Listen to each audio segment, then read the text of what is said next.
Okay, let's start at the beginning with Genesis chapter 1. I'm gonna try and get this memorized today. I've already worked on it a little bit in the past, so it may be a little bit easier for me than it will for you if following along with me.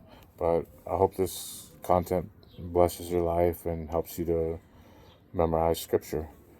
I'm using the New King James Version of the Holy Bible right now. I think I might switch to the King James Version once I get the money to get a King James Version. Should be pretty soon. Let's start with Genesis chapter 1, verse 1. In the beginning, God created the heavens and the earth. The earth was without form and void, and darkness was on the face of the deep, and the Spirit of God was hovering over the face of the waters. Okay, so let's start with in the beginning. To help you memorize that and remember it, I want you to imagine opening your door, the front door of your house, and think of it as the beginning of a journey. And in the beginning, so you got that, you're opening the front door, God created the heavens and the earth. Now, I want you to, once you walk out your door, I want you to look up at the sky, the heavens, and then look down at the ground, the earth. And then the earth was without form and void, and darkness was on the face of the deep. So now what I want you to do is look down at the earth again, or just keep looking at it, and imagine it being like blurry and moving around like without form, formless. And then I want you to imagine a circle, it becoming seeing the earth as a circle that's black or void, and or or empty. Like look at the earth and see it as empty, and darkness was on the face of the deep. Now, I want you, for darkness was on the face of the deep. Look to your right, and just imagine like a pool of deep water with a covering of shadow on it, or darkness. And the Spirit of God was hovering over the face of the waters. Now, I want you to imagine, I like to imagine the Spirit of God as kind of this ball of white, pure, loving energy hovering over the face of the waters.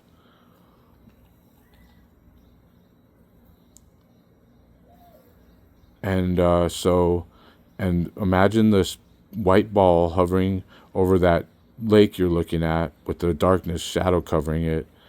And then imagine the shadow growing a face in it. And so that's how we're gonna remember this first verse. In the beginning, God created the heavens and the earth was without form and void, and darkness was on the face of the deep, and the Spirit of God was hovering over the face of the waters. Okay, now we're going to move on to the second verse in chapter 1. Then God said, "Let there be light," and there was light. And God saw the light, that it was good, and God divided the light from the darkness. God called the light day, and the darkness he called night. So the evening and morning were the first day. So now what I want you to do is, after you've looked at all those things outside your front door, look up in the sky and imagine the man in the clouds with the bearded, robe on and whatnot, and imagine him speaking the word light, and like as a ray of light coming out of his mouth. And then I want you to, once the ray has exited his mouth, I want you to have him stare at the light and smile because it's good. And then I want you to, God divided the light from the darkness. I want you to, after he's looked at the light, imagine like a checkerboard, a black checkerboard, and or maybe even a division symbol above it. And for God divided the light from the darkness. Now, have God looking at the light on that checkerboard, one of the squares on the checkerboard, and saying day, and then looking at the darkness and calling it night. And then so were the evening and the morning were the first day. So now I want you to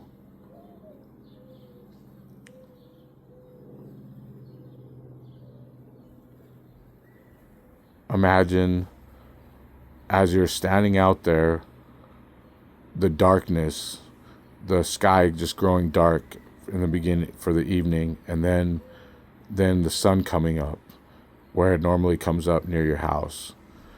And so were the evening and morning were the first day.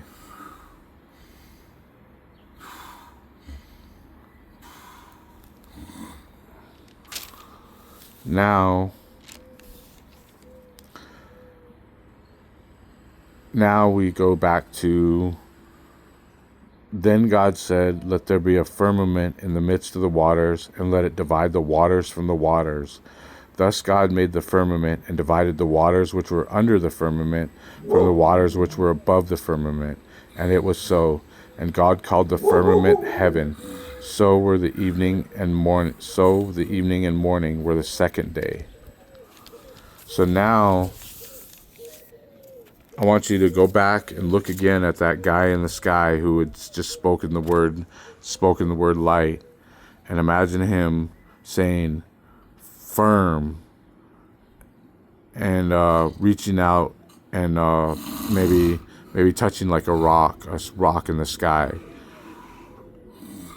and let that rock be sitting in a pool of water,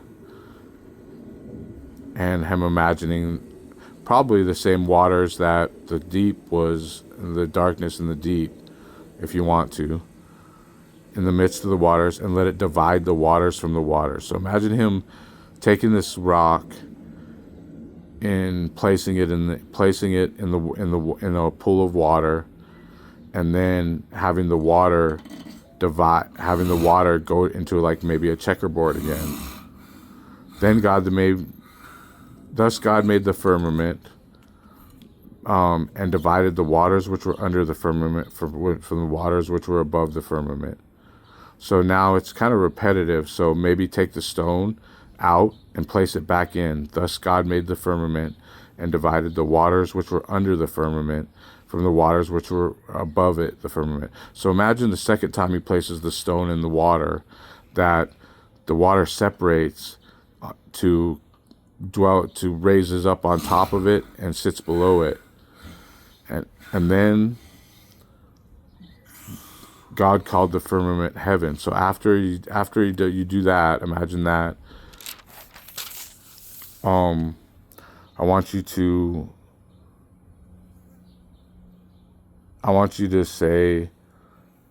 to see God saying heaven and turning the rock into a cloud, like for the heavens, and then having God look up and in the darkness for the evening, and then have the light, have the sunrise in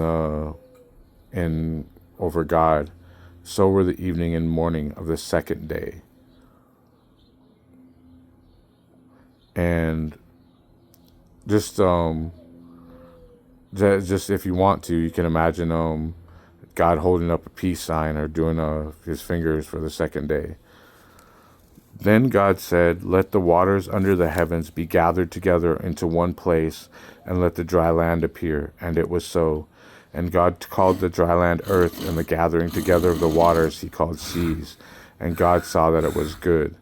So now, after God has done that, and the light has risen again on God, I want you to imagine God talking to the water, maybe having like speaking to the water under the heavens. Like imagine him maybe mouthing some words, be gathered, and having the water kind of pool into a circle, like a sphere for the earth, and then it gathered into one place, and then let the dry land appear, and it was so. And so after that, imagine after the water underneath has pooled into a sphere, imagine another rock coming out of the middle of the water, and sitting on top of it. And the gathering together of the waters he called seas. Now you can just imagine the earth with, and maybe a globe with the Atlantic and the Pacific and the Arctic and the Indian Ocean labeled on it, and him calling it seas.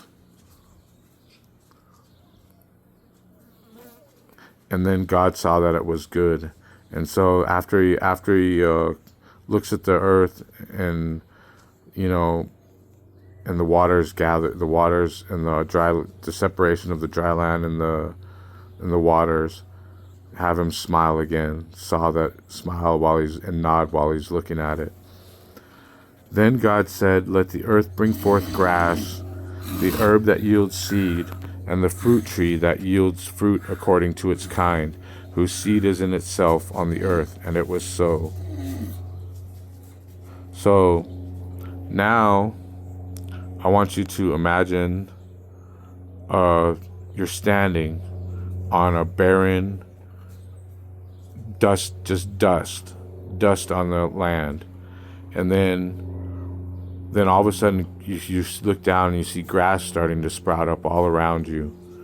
And then for me, I use a pot plant because I have a jaded past, but the herb that yields seed. So I imagine out of the grass comes up this pot plant, and then as it grows, all trees start to grow seeds or flowers or whatnot. So as this pot plant grows up and matures and becomes mature, all of a sudden it starts sprouting seeds in it that you don't like to smoke. I'm just kidding. And the fruit tree, now I want you to imagine behind this plant, you don't have to use a pot plant, whatever plant you like, that has a seed, that'll grow a seed. Maybe even it could be a tomato plant, and imagine the seeds growing inside the tomato. I want you to imagine a big tree behind raising up behind the plant, and growing, and then as it matures, imagine it starting to bring forth fruit, like apples. You can use apples or apricots or just a generic tree if you can imagine it. And then I want you to imagine as the tree has matured and the fruit is growing, and when the fruit matures, you see these little shiny seeds kind of glowing in the middle of it, whose seed is in itself on the earth. And it was so. And now we're going to go to, "And the earth brought forth grass, and herb that yields seed according to its kind, and the tree that yields fruit, whose seed is in itself according to its kind. And God saw that it was good. So the evening and morning were the third day." And then the earth, I want you to imagine now, just like the earth, and just doing it all again. The earth, the barren, standing on the barren dust again, like just repeat it twice. And then the earth brought forth grass, so you're imagining grass, the herb that yields seed according to its kind. So the whatever plant you choose that's gonna grow up, that's an herb that yields some kind of seed. And then the fruit tree that yields fruit, whose seed is in itself. Now I want you to imagine the tree, imagine the fruit growing again, and imagine the seed again in itself according to its kind. And then have God look at it, look at the grass, look at the plant, look at the tree, and nod his head and smile because it's good. So were the evening and the evening and morning were the third day. So you could imagine God holding up three fingers, or darkness, first, over the trees, and then the sun rising. Then God said, "Let there be lights in the firmament of the heavens to divide the day from the night, and let them be for signs and seasons and for days and for years, and let them be for lights in the firmament of the heavens to give light on the earth." And it was so. Then God made two great lights, the greater light to rule the night, and the lesser light to rule the greater light to rule the day, and the lesser light to rule the night. He made the stars also. God set them in the firmament of the heavens to give light on the earth, and to rule over the day and over the night, and to divide the light from the darkness. And God saw that it was good. So the evening and the morning were the fourth day. Now, I want you to imagine that God, right after that sitting on that grassy plain with the plant and the tree, I want you to imagine him looking up into the sky and saying, and maybe flexing his arm for firmament if you want. Then God said, "Let there be lights in the firmament of the heaven," and flexing his arm, doing his flex as he creates the stars and the lights, the little twinkling lights coming in the heavens. And then I want you to imagine the lights moving together, coming together and forming a division sign. Division sign with the day on the top and the night, with the sun on the top and the moon on the bottom maybe just the darkness on top and the light on bottom, to divide the light day from the night, and let them, and then imagine that, and then I want you to imagine after the lights have formed that division sign with the light on top, and the darkness on the bottom, I want you to imagine them forming a stop sign or a yield sign or whatever sign you pick, and forming a stop sign. And then for signs, and then after they form that stop sign for seasons, see snow all of a sudden falling and piled up on the base, at the base of the stop sign, and for days and for years. So for signs and for seasons, and then for days, I want you to have maybe have God look up at the sun and have it rotate around, and rotate around that, or look up at the stars and have them rotate around that light at the top that you imagined. And then have them do it a bunch of times for like years, to help remember that it's a year. And let them be for lights in the firmament of the heavens to give light on the earth. And then I want you to imagine the division sign spreading back out and twinkling to be for lights in the firmament of the heavens, and imagine them little rays coming down and lighting on the grass and the plant and the tree to give light on the earth. And it was so. Then God made two great lights, the greater light to rule the day, and the lesser light to rule the night. He made the stars also. So now I want you to have God look up in the sky and just form the sun, and have the sun, maybe you could imagine the ray having this light kind of appearing out of nowhere, or like a flashlight flashing, and then this flashing on and then off and then on, and then having that light be the round circle of the sun, and then have it shining down have a ray come down to give light from the sun to the earth.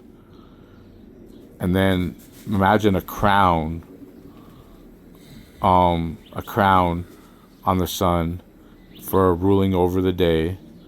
And then imagine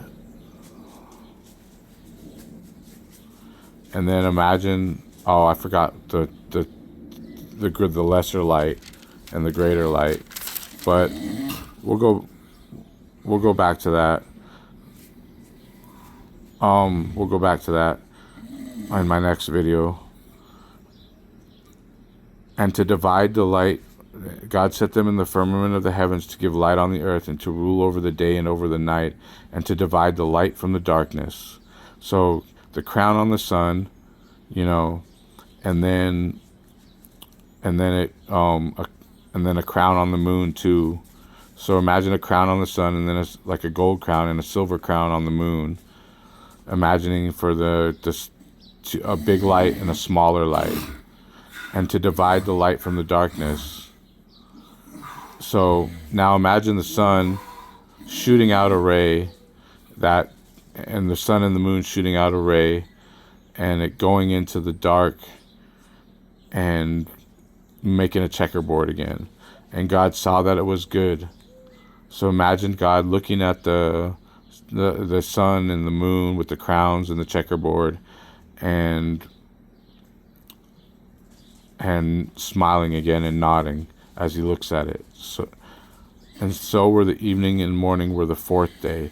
So now maybe you could do a picture of God holding up 4 fingers. So, and I'm going to stop there for right now. I need to take a short break. I'm going to continue on in the next video with the rest of chapter 1.